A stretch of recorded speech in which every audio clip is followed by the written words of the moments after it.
Oh ya bine mission yango ye Fongola Matoi. La Révélation TV nyonso eza théâtre eza musique eza sport eza politique eza religion eza na baconférence.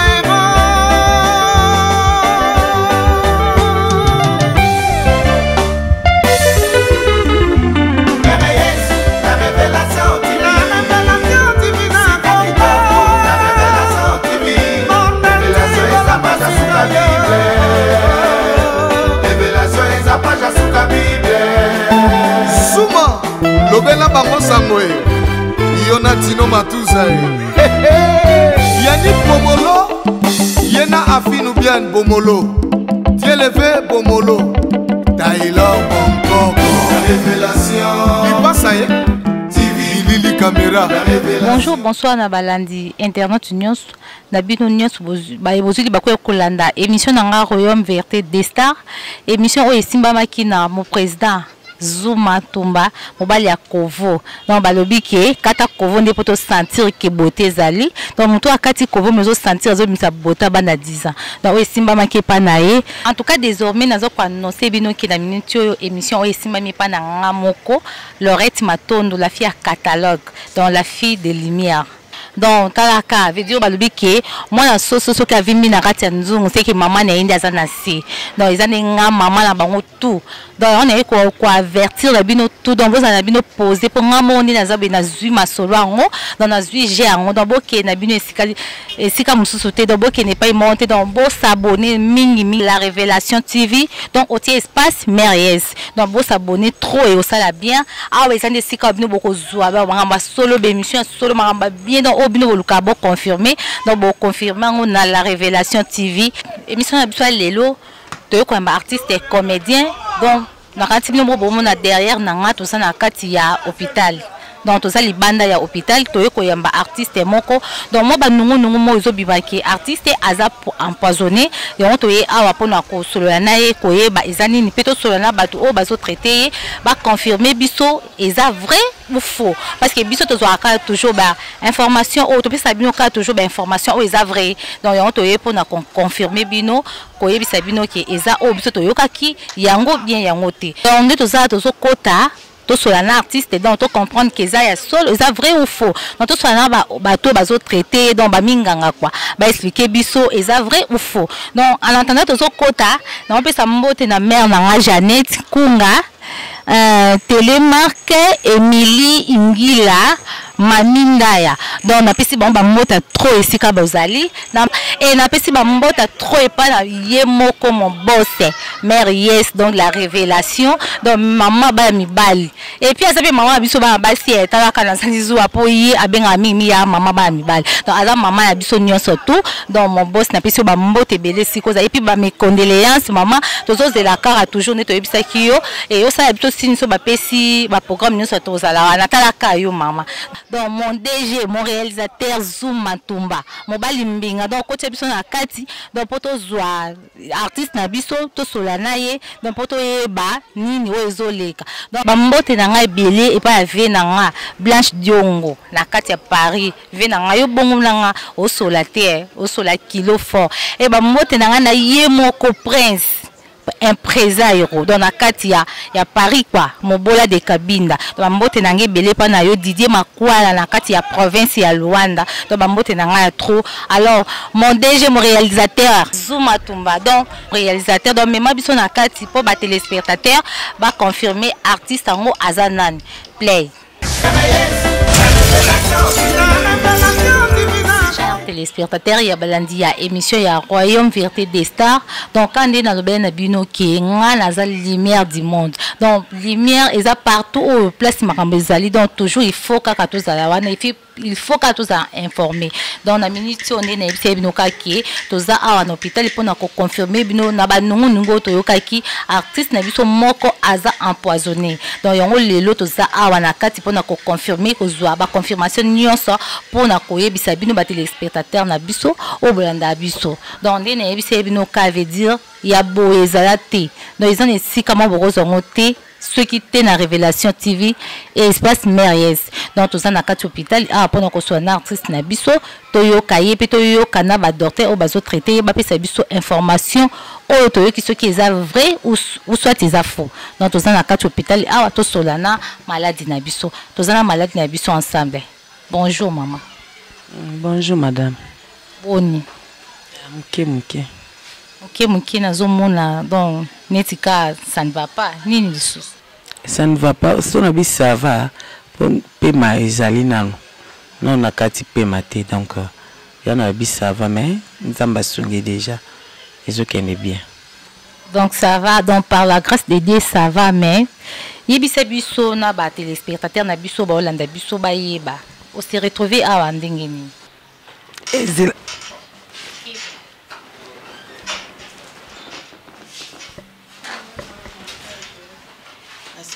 Awa en tout cas les boumezaki au salanga passe les boumnanga nyos tout au passi même artiste ko même nazo quand même na makolo zo salanga passe donc on a bien même pe maboy nazo ka douleur makasi ya koleka na ebaki petit chose akini ndita na e aba ba minganga ba yambinga ba sesinga ba examen ba kotinga même na échographie batali ba monique za gastrite mtezo dérangenga na kota ki échographie nde par là bon ba kantia kutu lokola ekoza na lelo ka mabe poison kande lobami wana to appendicite pasuki na kati mais que ezaki bote za gastrite nde moto eza cause ya maladie onaza nango.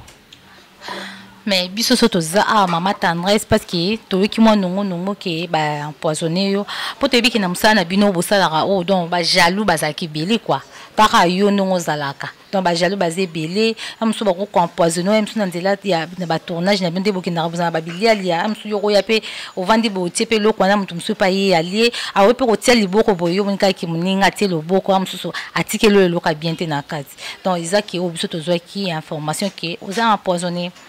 yango to yaki awa pona koyo kape ko sola na yo to sola pe na bato bazo traiter yo mais to kamwe ndongo expliquer biso ke eza poison te mais nasko balobi ni ozana awa bien sorti na yo kan bon jusque là pisinga jo a robimate o écouter na ba minganga ba docteur ba ko expliquer bino donc quand do lobi na musana biso to lingana te za solo to lingana ka te to sepelana na kame to lingana te donc depuis oza awa. Et si aussi déjà visite, il y a des conayo, artistes, comédiens, bah déjà kotala yo déposa. Oui, bah y na ba chroniqueur msupe bah y qui c'est na tanga ba ko suna tanga te. Tanga ka poto yeba po bato pe ba Holanda ba comprendre que moto boya ki kotala mama tendresse poto yeba ti. Pour ils a rappelé bien pour le bato surtout ba otala ba yeba kete. En tout cas oyo pena so zui likambo ayaka. O so zui likambo ayaka. Et ça la bien na bato ba Holanda biso. Nga naza malade naza na katia et eza na tam suso banazo za soin eza ba ndeko so ko ya libanda bazongisi bango sikona oye banani ya kitona na ya kite sika pe kom ba ya ki presque majorité belé ba ki pe belé ba ebite ke na obela mais bazo ya kana banko rendre visite mais biso neto yo kike papa aussi yandi mtu a utilisé ki moto moko boy mwana mwasi moko nde pona ko tela yo poison to yebite mais ezaka ki obiso to yo kaki tout d'abord poto mobimba monde entier ba yebiki ngana océan tozala lisuti bon ce qu'a utilisé moto na yebite menga na ndi au docteur à lobby et puis échographie la kisi eza gastrite si y a qui poison docteur a bombaté échographie pe bombaté pe échographie l'exact nyonso donc celui tu comprends bien où ezaki ils ont représenté donc au biso to ka ezaki information le quota parce que biso to yoka kinde kwana ki papa océan a utilisé moto moko pona ko salomabe peut-être yo tika ki na bandenge mo boye ya zaina na posta na yo tike ka boye monika ki jamais rotika yo vivre ka boye nde sala yeke asala système nde biso toyokaki mais eza bien lokwa toyoko sola na yo donc ba téléspectateur na biso nyonso bolanda biso et toza awa na hôpital kosola na mama tendresse kandi to soleil na bino kandi to bise bino ke toza wana toujours pona ko pesa bino ba information o eza confirmé alors toza na hôpital pona sola na ye a confirmer biso ke o toyokaki eza poison o toyokaki ke papa Océan nde a utilisé ki moto pona ko tela e poison donc eza faux pour toza awa to soleil na ye bino mo bozo yo cadre to soleil na ye a confirmer biso ke eza poison te est-ce que oyebi ke ndeko na ope Deborah aza malade aza na kati hôpital oui nayebi aza malade bote koza na tournage mo boye ezaki ya yo boliaki sani moko bino mibale est-ce que oyebi oui. Et après avoir relié sani wana bino mibale kolia sani moko nde après to koyoka ki yo okoyi maladie Deborah pe akoyi malade donc nde toza ana yo Deborah pe aza na kati hôpital yango siko esali ke to confirmer na makambo ya poison ba yebisaki biso yango ke esali ke to confirmer mais to kamo to yepa na yo oyebisi biso ke eza poison te nga pa na ngai nga naza munganga te eza ba examen basalaki nga bamoni poison te bamoni gastrite na malaria na maladi mso mike comprendre soki ezaki poison na loba poison na bomba nani est-ce que dobi kenga na banga tana mbeto hôpital na abo na banga mtu te na banga kanza mtu pesa nga pema na bomo jovanza manga na bela butumo inda batelanga penda pesa nga pema na bomo mais je sais que ça ira et puis ici na biki so ezaki yo basaki ba gesto ndenge ni ndenge et banga munganga moni nango te ce qui pèse que ya sala ki yango solo tali les asu ya solo tende nini parce que biso ba confirmer biso ki eza poison alors ma tendresse ce comment na boye est-ce que bi ke yo oza fi des problèmes parce que comment na yo olali na kati na mbeto hôpital boye comment on a un hôpital parce que tu yebi batu trop balobaka que tendresse ça fait des problèmes tendresse boy tendresse ça sali boy tendresse ça si bo est-ce que ils ont bang ça non yo mon côté peut-être que ça ka batu ande basangani monta teli cantine wa teli cantine basangani lo baselo réunion abutu ba boa ke lo maladie est-ce que na yo moko mona te ce que ça bongo basangana lisusu na yo moko za no lenda ngana soki eza bongo basangana na bango nde baosangana omoni nga na fi des problèmes te vérité na nga tendance la sirène nga na bêtise te j'aime la droiture si moto asenga abe na lobeli po diable aza te vérité na nga nde bato bamona nga na méchante fi des problèmes or que ce n'est pas ça. Oh aza ya leki papa donc na pesa mutu respect na ndenge so motu yo débordé oh bonga pena so ngana za impoli ati o maloba te obi ke biso to yoka pena na yo ko to pano yaya zala tele ke zala te donc yo ata yaya soka sakani na yo donc yo ko to pano ko yindisa elote donc na 2 minutes ka donc yo to minutes te minutes bele donc yo na seconde o yindisa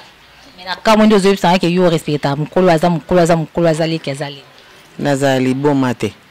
yo ya to sa émission na indiseli donc ngamo kuna kamwe donc nazo yebisa mo DG Zuma donc nazo yebise ke na ebite peut-être poza maladie so yeze maladie te amso ngo yindisela ngaya te ba yindisa bongo te rivat ndeko na ngaya ko talanga Frida tu n'arrives to soigner combien de fois non te pour comprendre nga pe na comprendre Frida ngondo pende mo même Zuma jeune so yindisela ke parce que kosa kingai ay kusanga cadeau ngape nazo zela cadeau ela caméra kama obiki na banga ngambo ko tina ya bino banga na lo bakaki umana ngape na koti kuna bazua babenga oni mo DG Zuma babenga oni nyo batia mayo donc no banga no bika umana ngape no kota ka bebu ko molanda ngala sima pona mona mo réalisateur azo banzeta fufuna mukondo esalanga ko banga mais na kamundi na koti a donde na yo kaka pinde na mona ngango to yambinga bien to soli bien na ebiti surprise kama te balobaka vana na mutu comme ça oye ba jamu na musika te nga nazana nga artiste position nga mutu moi bango ezate je suis tel que je suis et je le resterai na ko changer te pour mokili loba bango na ba loba balelanga bango na ba fan nanga Bangwa ba na sama kolo na don. Ngamo pe na za fani na yo. Ah merci beaucoup na yebi ko tout enseigne nga ko tout bien. Donc ba lelanga mona mukisi bolanda bato. O perdre ba esprit. Ya ntso mukilazaka pona. Zela.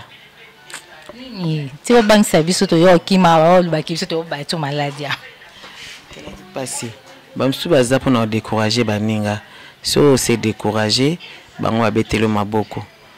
Vous comprenez bien que pour tendresse à Zandumbate, tendresse à Ibara Mibali na bangote, tendresse mais mboka nangeza soko luka makambi tumba. So na sonu bo comprendre to bundi na maîtresse. Na yoka ke. Ngazana laksanga makambo belit. Donc maître na wa nimta la sa o beta bato mitu. Maître flèche likonga. Maître flèche faut diminuer l'entraînement parce que maman tendresse na mitu, donc na yoka ba masala nga Frida. Donc place à Zabamota trop, ayobi sanga ke yo na mitu dans danger. Mais likamo ucholoba a ke yo owela mobali ya muto te, mais bisone to yoka ke yo kutu do mobali ya muto azalati. Tout non bien. Ba ke vraiment na biso nga pe na pesio. Tout na ba théâtre nyonso. Tama vie attendre c'est un so tendance à tongate aibate. Mais solo ke makambo bunda. Mamba mbala badana ngamba batno ke ngamba mbala nga kituka bien. Donc mbala na ba pampa manabi. Donc milano ma pio do maman na za na ngote. Dans ba téléspectateur na biso bino nyonso besoin na biso dans toza na kati hôpital kane to so na mama tendresse boyo kina bino nyonso boko c'est la makambo nyonso bolo bar en tout cas le toza na ye mon parce que ba bi monto ko yebisa o vérité na ako ba vérité ya vie na o donc eza yo moko donc monto ko sa conscience na été ne to so na mama tendresse awa donc expliquer biso nyonso et puis to confirmer que o eza ki ba yebisa biso ki eza ki poison eza poisonné donc na yebisi bino mingi bo s'abonner na la révélation TV espace Mériès. Donc, beau s'abonner parce qu'ils a nulle part besoin ba vérité à boy. Donc, quand on a révélation Mériès. Donc, comme on a vu ce pena cochité, donc maman tendresse tous les amis pena ko le baté parce que comme on a déjà pena na sous émission parce que ça peut malade de ko ça autre côté et tous ça awa to tirer na parce que ko le mala biso tous qui ne peut kota la Déborah na katia hôpital. Si y a moyen, vous en avez moyen que le bail soit capable d'abattre sur bateau d'andayo ou quoi. Bonne guérison d'abord à l'équinanga, petite sœur n'a propre Déborah Michika, Déborah Michika di binga. Bonne guérison non, ça ira. Donc ici l'équinanga donc voilà. Na bateau bao balinganga na balinganga te. So linganga te je m'en fous et l'autre. So linganga non ai. Linganga ndo ndenge nazali bobenga na to bobenga to sololaka na obika nazaka muto na sa no mbo sepela nango o aza numéro nanga ta kozwa numéro nanga eza plus 243 89 96 25 430 plus 243 89 96 25 430 compte Facebook nanga ezali Tendresse Dibinga ezanga mom nazana. Ce que l'on a non été, Milano poison kufa, Tommy Diembika, Ponganaza, Penaobika. Ce que l'on a été dans le schooling a non été, Pongapena Yibina Gayote. Merci. Merci Nabalandi, nous sur l'émission Royaume Vérité des Stars, dans ton combinaison na suka ya émission na biso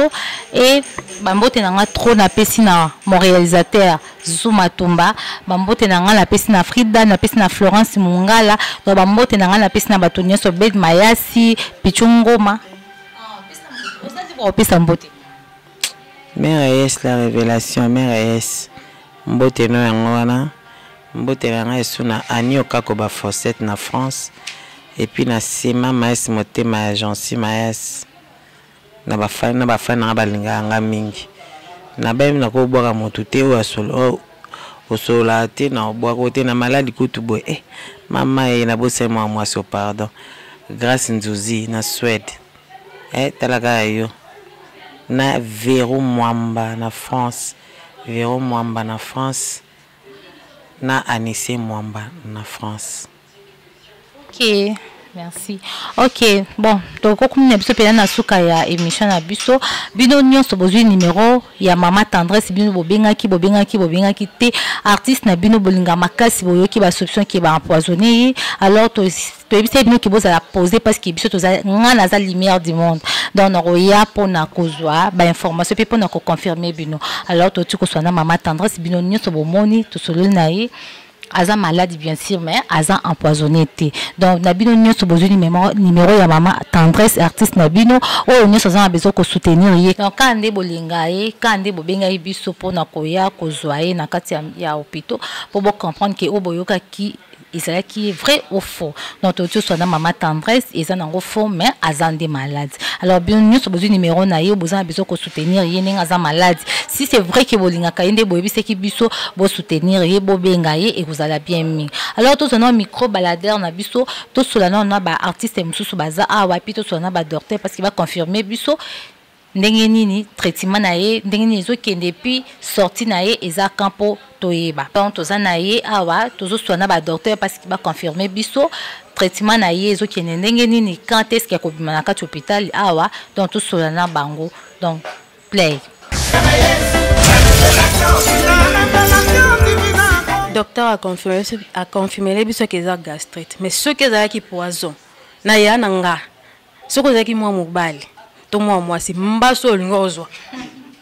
ya solwan mbaso lingozo yo te poison mais yo mbaso moi c'est ngazo place moboy so moi mbala kuta na e akimi. Donc, vous comprenez que tous en cas hôpital, donc ndeko ya tendresse et artiste na biso, donc bazan ne sont parce que oh pe bango ba yoka ki ka ndenge biso to yoka ki ezaki poison mais ezaki poisonté. Donc mbasu to aro ba ki ezaki mbasu mais ce qu'on a minute so ka artiste na biso akendaki. Donc to komisara nzambe parce que na minute to kotie aza bien to solana e santé kitoko. Pour te dire que kalaté a obima pour vendre ate wezanda kuna ete. Donc aussi sona bon apoto kinto sur la peine na munganga oyo a traité artiste na biso ai bisa biso comment traitement na ye ezokende papa riva ndeni mo bambote na oya suka bambote vraiment bien sûr on est hôpital mais il faut tchaka ba salam pour ça la manger il y a le besoin de ngalo bara qui en tout cas to ba ki ngi ba soda ba lara comprendre et attends ba soda to ba msu ba ngi ba sa théâtre mo ba mo amitié de ba niveau mo tendresse comprendre et tout ça msala mo respect za la maman c'est là pour oya obeta to obeta. Mais dans mon bébé t'es pas dans l'hôpital. Mon beau t'es dans la bombe ko jabela. Ma sananga oye bine to solara. Fanfa yeka mon vieux. Le beau santé exil kalou mais bébé. Wana passe ma mbezala donc. To beau santé. Vient en ngai ti ma rochi manga mluba. Jekawa soki. OK. To si na artiste na biso riva. Mama yo za mambo to pesa mwa ba. Mbote no pesa na boss nanga mère yes donc yi kaka mère yes ndé mbote ne bosani mon DG bosani mon réalisateur Zuma mobali mbinga Zuma babi yende mobali so mobali mulai munene mbinga OK donc ba bonne guérison quand la maman tendresse donc to biminde libanda poto solana docteur na biso a expliqué biso comment traitement ya maman tendresse ezokende quand akobima awa parce que awa ezanda kuna ete bino surtout boyebi donc faut abima akende continuer ba musala na ye quoi donc bino tout boluka ki kokweisa maman tendresse na c'est dans vos souki zéro donc to keto solana docteur na biso comme ça to tikaye to kende ko sola isus na petite ya tendresse na kombo ya Deborah donc play.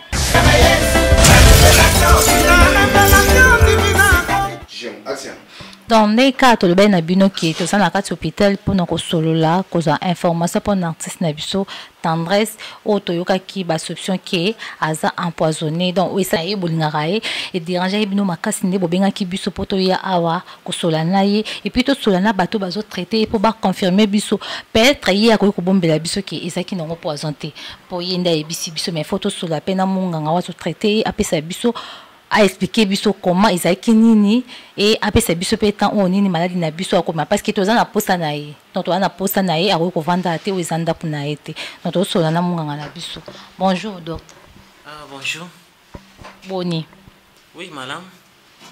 Papa to yeko sola na yo parce que yo ndezo traiter artiste na biso. Oui oui.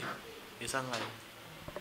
Bon, donc on yo pour biso to yoka ki ba nongo ki artiste na biso aza empoisonné. Donc ti to ye parce que ba bengi biso na ba fanatique na ye na bato balinga kae pour déranger bon makasi ça y bon passe artiste na bango bati lié poison. Donc ça là bon vous m'a bien té parce que moto déjà soit comme déjà empoisonné comme problème sérieux et comme on se ba changer ba makila ba sala boy. Donc et comme il passe vraiment mais to to sololi na ye a confirmer ceux qui ils a qui poisonné. Bon to éviter pour ils rappellent ba secret mo bino ba docteur bozala m so boko yebisete parce que botai no état na ndé ezali boko yebisete peut-être ko salé bien té o bombeli mais biso pe to a na kuzu to so la pena yo o yebisa biso est-ce que ils a qui poison bien za poisonné pour o so la o expliquer pe ba fanatique na ye o bazolanda émission oyo ba yeba. C'est bon depuis to yambi malade na biso tout ce que tu veux le ban les vrai c'est là examen tout ça là cas les examen tout naka malade autourner ba mituna après si bino ba réponse et puis tout ça il ba examen biso minga ngato yebi na sukane to pesa la conclusion bien ka diagnostic. OK. Mais par rapport à tout des étapes je conclue na syndrome dyspeptique. OK. Et déjà malaise à niveau ya estomac. OK. Alors ceux qui opposé syndrome dyspeptique, c'est-à-dire ils ont signe moko qui s'appelle la gastrite aiguë ou bien si je peux comme tu sais gastrite mais au bout de moni ils ont cause à la gastrite aiguë et c'est comme ça qu'il est tout traité. Je pense que non ça va aller. Donc ce n'est pas dit que non empoisonné, non c'était pas comme ça. Balandi nyonso ya émission ya biso Royaume Vérité des Stars donc les cas to bise bino kitoye apona ko confirmer bino poison ya artiste na biso Mama Tendresse donc boyo kito tuko soana docteur eza poison te eza nde ana première gastrique donc docteur suko to lingi yo confirmer biso nenga za boy donc azana problème gravité donc ce cas de traitement donc to yebi que ça va. Non, c'est très bien déjà parce que par rapport à la précision na biso très bien to bidia eza une bonne évolution clinique, il n'y a pas de problème.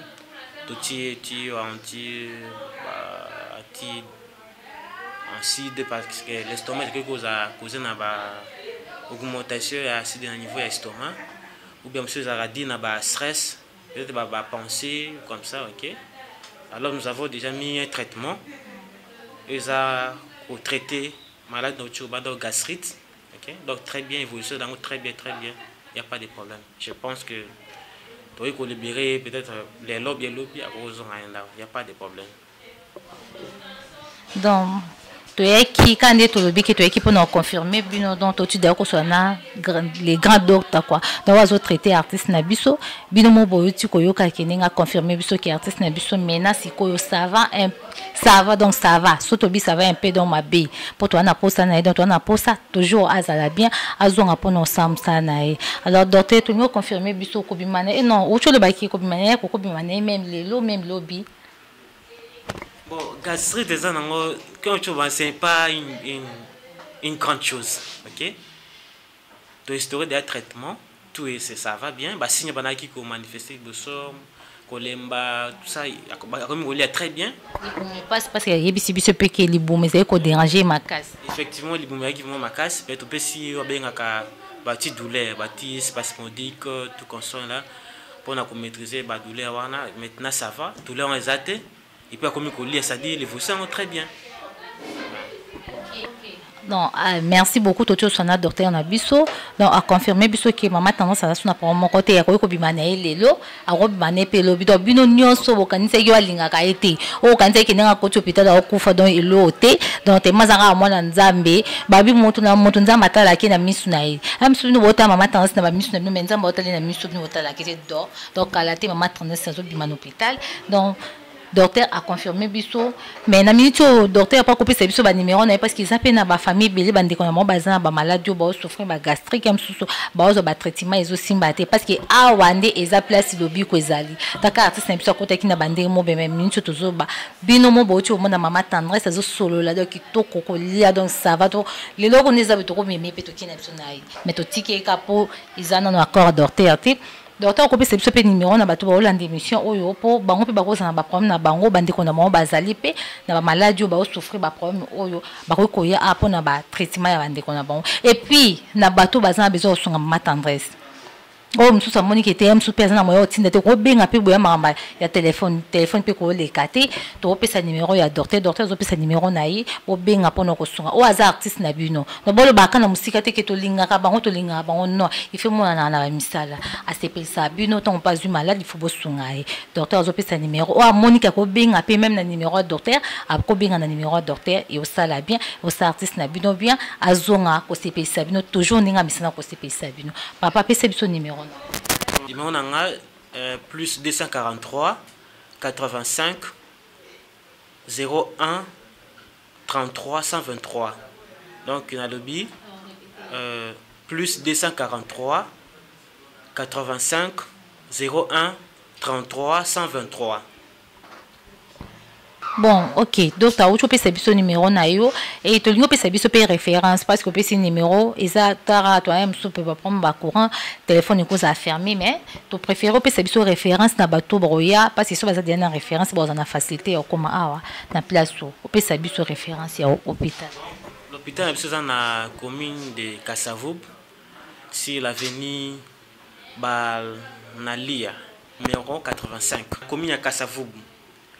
Sur l'avenue Banalia numéro 85. Donc centre de comme on a centre médical Bosembo. En face il y a derrière à Sosa. Donc ce boye wana bo zabiso to répondre ba situation to ba préoccupation to za prêt à répondre na. Merci docteur vraiment na temps au pesibiso to ya ko solana yo donc ça biso bien parce que bato belé ba bien ki biso pour artiste na mo ba ki na besoin ba confirmation ou yo pesibiso en tout cas to sepeli parce que to mona ki peut-être ya ko pesa biso explication mo pour eza ya moté mais le quoi to solana yo mo ko nganga aux autres traiter au pesibiso explication et ça li biso bien et to peso pe ba merci mingi bon ça la bien alors balandi émission na biso donné to ça to comme na biso presque na fin mais fin non n'était parce que tozo kende lisu son hôpital et si ka ser ya artiste na biso tendresse azali yé pas un malade boyoka ki balaki poison ensemble na tozo kende pe to confirmer ce qui a yé ezaki nango poison te ou soit ce qui pe ya lia ki ngo yé pas ne ko en place mususu na tozo kende ne wana ko solana e a confirmer biso non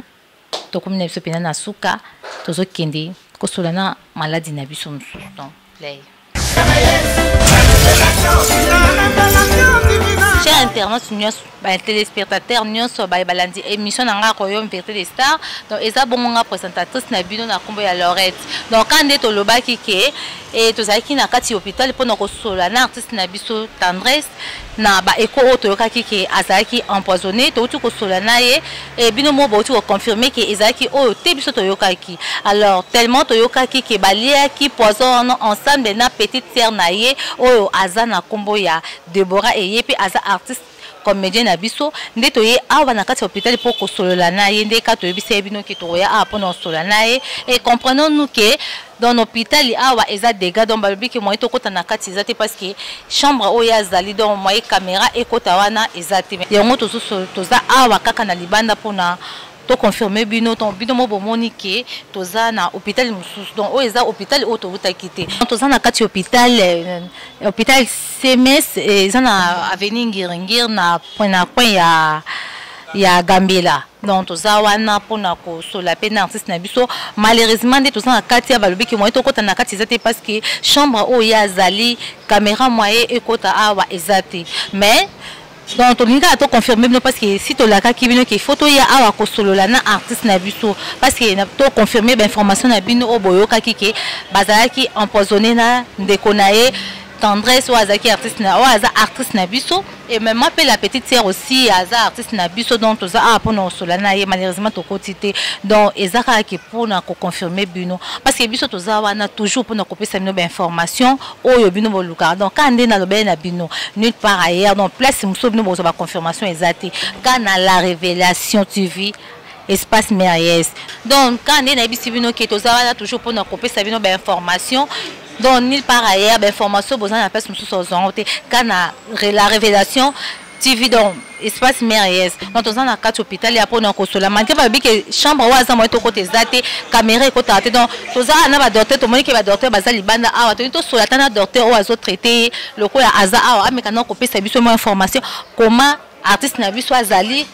Donc, Aza malade, le traitement ça peut évoluer, n'engeni, toye, bah, et ça n'engeni. Bonjour, docteur. Oui, bonjour. Boni. Très bien. Docteur, toza awa parce que artiste Nabiso aza malade. Donc barimé en moko bima ki keneng aza empoisonné, balia ki poison en grande sœur naé na kombo ya tendresse, yé pas artiste comédien. Donc to outi déjà kuna ko solana yé et to soli pe na docteur azo traité a confirmé biso que eza poisonné. Alors to lingi to ya pe awa to confirmer parce que le roi babé qui balia ki ensemble. Donc to yé awa pour na ko confirmer. Bon confirmer biso eza poison bien eza poison. Non, eza poisonné. Eza poisonné malade eza sous traitement. Mais au moment important, des beaucoup qui sont information mais pour le moment to ko na nous informer bino vraiment dans les détails. Ou bien to ko ta vraiment na kati likambongo mais pour le moment vous allez dire que eza poisonné. Malade eza sous traitement. Peut-être dans quelques jours, ça l'a déjà rétabli. Docteur, est-ce que les gens ont moyen de expliquer parce que si tu es awa pour battre babenga kibiso, et pour artiste na bango allié poison alors neto ye awa tu as vraiment na besoin de confirmer biso eza poison bien eza poisonné parce que ningi to yo ka ki balé ki ngona grande sœur nae. Oh, c'est un artiste comédien local. Mais tu as déjà connu ton solo linae, ton solo linae docteur aux autres traités. Alors tu commis à apoyo, on me confirmer biso eza poison, bien poisonné. Donc net aux a ils ont un bateau, bah celle qui est au coma. Alors me ka ko expliquer biso to comprendre, na ba o ba Hollanda biso ba comprendre. Eza poison, bien eza poisonné. Non, en tout cas eza poisonné. Vous allez rassurer que eza poisonné. Bon, bah analyse les nous beaucoup d'informations, bien sûr maladie est informé et puis famille a informé dans la situation, mais en tout cas pour les autres et le bakoyi seulement qui est poisonné, voilà. Maintenant suko azan état critique oh comment parce que tout non né dans le banon tout dans bazal posé donc les bazal besoin na bango ezali vraiment ba confirmer artiste na bango aza bien ou aza bien. Non, aza bien par rapport nenga yelaki il y a amélioration. Ayaki naita moko azala qui est grave mais tozui en charge et puis azoko évoluer très bien. Donc pour la malade toute évolution ça très bien. Comme j'avais dit dans quelques jours beaucoup de monde est déjà rétabli et puis beaucoup de je pense que nenga boye to côté sibinoté beaucoup de malade. Mais peut-être dans quelques jours, comme toujours rassuré bino dans quelques jours beaucoup de malades. Donc toujours qui t'a biso ka monter maté, soit toujours qui t'a bateau ba Hollanda biso monter maté, pour ba ki artiste na bango aza bien ou pas parce que neto ye aboboyi to kota te chambre azali moye caméra kota wana te. Donc bangi si biso c'est comme si azan état moko eza critique. Non, pour le moment malade azana nous na repos et puis toujours éviter trop de visites. Mais avec le temps, comme nous avons répété toujours, beaucoup de temps on est malade. Mais à un repos. À un repos, toujours éviter nous trop de visites. Parce que ce peu de temps qu'il y a eu bimana été à Zala qui n'en il y a toujours continuer toujours dans Hollande. Les surveillances, ça sous surveillance. Et puis peut-être dans 3-4 jours, peut-être beaucoup de temps on est malade. chez internet nyonso bino nyonso bozolanda biso donc touti na hôpital kosolola na ndeko na biso o aza artiste comédien na kombo ya Tendresse na ndenge toyokaki ke bauti kolia poison ye na petite sœur na ye na kombo ya Deborah et kuna ba confirmer biso ke ezalaki poison te alors toye awa lisusu na hôpital obomoi na kombo ya CMS toye kokuta na lisusu na artiste na biso na kombo ya Deborah pour na ko confirmer oyo ezalaki comme information na biso alors tokomi awa tosole na docteur oyo azo traiter ayebisi biso ke eza poison te toyebi te eza yende kaka lobi na biso ou bien eza ndenge nini mais oyo ya confirmer biso ke eza poison te alors bozala poser boyebi ke awa nese sika ou bien bozwaka nyonso donc awa tokosaka te information to biso topesa bino yango nde donc eza information moko eza vrai donc nde tozala nde ka toyebi ke tona kati hôpital tozala pe na ndeko moko awa oyo aza ndeko ya artiste na biso na kombo ya Deborah maman bonjour. Bonjour. Boni. Bien. Awa toza na kati ya hôpital SMS donc toyaki awa pona ba rumeur o toyoraki pona artiste na biso Deborah ki azaki empoisonné donc aza empoisonné parce que toti déjà kokuta na grande sœur na yo lisusu Tendresse to sololi na ye et puis to sololi na munganga oyo azo traiter mais pondre biso na ba question na biso a confirmer biso ke eza poisonné siko to nto ye ba yo pe oza nani pona na artiste na biso Naza petite sœur na ye. Naza petite sœur na ye. Bon na ba rumeur o biso toyoki que Deborah aza empoisonné balia qui poison ye na grande sœur na yo Tendresse est-ce que eza vrai ou faut parce que to ye a to kotité ba docteur ba bébé que moi to côté zate chambre Deborah zali moye caméra kota kuna ezate donc neto za ozomona ka to za libanda alors to lingi yo pe o mekano ko pesa biso non information yo pe yo ka ki ondeni parce que na micho ba tebe ba Holanda ba lingi ba zo moi confirmation mo be esabi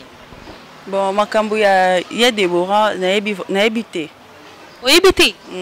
nini yo yeba mama ndeko na oti pour na ka pe hôpital vraiment mingi te pour ngala na bango te mais oyo ko hôpital mingi te donc boza pe place moko te toza place moko te si autant yo zo ya awa oya ozo ya apona nini donc nini oyo yo kaki kende isali kende kona kota na hôpital na okaki ka ka ba douleur na ba libumu aoliate aola la bien te mais l'indimité que ça poison eza indimité que ça poison donc yo confirmer biso que ça poison ni na famille pe ba éviter que ça poison mutu ta yebi que ça poison. Ok, chez internaute, donc dès quand on lobby que tu es dans le hôpital, donc on comprend biso, tu es dans le hôpital, donc tu es pour nous copier ça bino ba confirmation makambuto ou bino boyokaki. Donc quand tu es c'est qui bino mingi bo s'abonner dans la Révélation TV espace Meryes. Donc awa ndeze sika bino toujours besoin ka information na bino vrai. Donc ndengeza bo tu es dans le hôpital et tu ko solana oyo azali ndeko ya Deborah, ayo tu ko confirmer biso que eza poisonné. Donc bino tout oyo boyokaki que eza poison, donc tu confirmer parce que tu solana docteur ayo biso que eza poison to soleil na sœur na ye ayebisi biso ke eza poisonné et to uti ko sola lisusu na ye moko Tendresse na kati hôpital to soleil na docteur ba yebisi biso ke eza poisonné alors tozo ko bakaka tozo kuma na biso pena na fin ya émission na biso tozo ko chiter na biso na émission na biso to yaki malheureusement ba boy to ko ta to sola mais to sololi déjà na muto azo traiter a confirmer biso ke eza poisonné na bino nyonso bovana toujours na ba coin pona ko kanisa puis pona ko ba mabe pona batu bosa keba pona bina minute nga mona ye wana dona okanga bino nyonso to bimisa ba fausse information o vandi no na coin mo boye o sali no ka mali sangano mo pona ba mabe toujours pona ba artiste na biso bokeba nga mona zana pona bino dona ko s'en charger na bino donc ba rumeur ebimi ke artiste na biso Deborah koti na hôpital pona souci ya États-Unis le kuta donc boko sabino pona mintu ezana producteur moteur mais mamutu na États-Unis azate on est en wana kaka bango moko na site wana kaka o Deborah poison kaka bango mo lisusu o te Deborah abeli pona voyage ya États-Unis donc na ebisi bino eza le kuta eza fausse information et on ebisi bino to bovanda na coin pona koloba mabe pona ba actrice na biso ngamo na zana pona okanga bino donc boza no poser pona CPC bino kala troté donc to comme na biso pena ko chiter na émission na biso mais respect na mo DG Zuma mon réalisateur donc yonde mobala mbinga donc wa boya sa mokina e donc on rappelle bino toujours contact na nga na batunia surtout bazana besoin ko contacter moi na bino ndeko na bino leki na bino donc bo contacter nga na plus 243 89 23 29 452 donc bo contacter nga et ça la nga bien makasi donc to comme na biso pena na suka et to koya lisusu poto la kaki bino ki biso nde awa makambo donc boy mère yes sala ya yo mokili bozui wapi mère yes donc boss de boss wa l'équipe boss tout o boy o sele mokina otaka nito ngenga donc mère ongengisa biso donc sala biso mama minene on comprend donc ça biso mama mineno mais qui donc ngamo na zana so musapi mais dans un opposé pour nos sepeli sayo on to comme biso pena na suka ya émission na biso et bambote na nga ebele na zo pesa na Liette Katende et na Mélanie Kunda, Jeannette Kunga, donc Patrick Sedoba, vous comprendre, donc Maminda Yad, Télémarque, Clarisse Bomolo. Donc bambote nange belé sika bozali et puis bambote nanga na mon patron no ba lobby yo donc yo ndé dégâts yo ndé makam donc to boya yo asa mokina e mère AS donc maman mes condoléances na yebi ki ndongo zawana toza toujours de cœur tozo zela kande to ba ki so ba pesi pour kambenga biso to yebi ndé ni to sala donc ba lobby ke mawa bakabola ngo kaka na bato bazana mawa donc toza toujours de cœur na yo moko maman na biso mon boss et bambote nanga belé na mon réalisateur Zuma Tumba mobali ya mbinga mobali ya Kovo kaka mutakaiti Kovo mabimisa bebo bote ba bébé à 10 ans donc bambote nanga belé na Frida et bambote nanga na Florence Mungala bambote nanga na bébé nanga Jasper Josué ba bonne guérison ma mère tout le monde na pesi bino ba bisou na bosani sous vie nanga Blanche Diongo ve nanga yo bongo nanga yi dans solo la o solate bambote nanga na yomoko le prince d'Angola mobola de kabinda quoi donc un président na kati à Paris na peso bambote à trop JC Kanu na kati à Australie dans bambote belé et na batuni surtout balinganga na pesi bino ba bisou donc c'est bien moi votre humble Lorette Matondo donc on a eu bino qui désormais dans la minute émission Royaume Vérité des Stars ici même na maboko na ngamo donc ngamo konde na zion en charge donc na bino tout boyeba ki émission ici même na maboko ya président na ngazuma Tumba mobali mbinga donc désormais na minute émission esimba na maboko na ngamo Lorette Matondo donc vous a posé dans nazana toujours pour nos CPI sabino et na ebisino bampuka mike tout o mekautia musapina zana pour nos soyo donc nazawana na ebiki boza décider donc vous en avez posé bo CPI donc to kuma na biso pena na fin to chiter na biso na émission na biso bambote na bino nyoso to bolinganga na pesi bino ba bizu ya trop to monani play. Nous avons fatigué pour ces problèmes. Nous avons fatigué pour ces problèmes. Il faut réparer les nzela, les riens. Est-ce que je dois me payer combien pour faire laver mon corps à principe?